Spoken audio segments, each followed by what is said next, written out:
gebeur dit met jou ook, dat na 'n week wat jy jou salaris verdien het, dan is die geld op, dan het jy nie meer geld nie. Jy koop elke maand 'n trolly vol kos, maar die kos hou net nie vir die hele maand nie.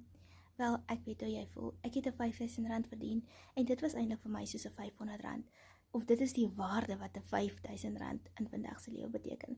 Dis maar net 'n R500. Jy kan nie veel met dit doen nie. Weet jy, ek was net nou by die winkels gewees, en 'n bakkie paar pastye was soos nou die dag R25, en dis alweer R30.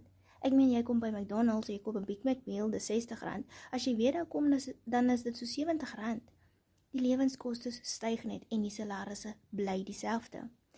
Ons het 'n A-span waar jy $10 betaal om op te kom, en jy kan $5 kommissie verdien met 'n affiliate link. As jy 20 mense nooi, het jy 1.600. As jy 50 mense nooi, is dit 4.000.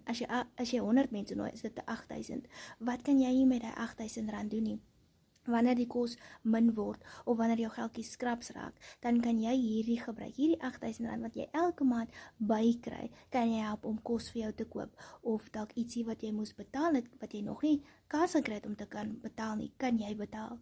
So as jy wil leer, en terselfdertyd 'n inkomste wil verdien, sit vir my aan in die comments, en ek deel met jou om op ons A-span te kom, waar jy 'n affiliate link kry, waar jy $5 kan verdien, en jy kan leer.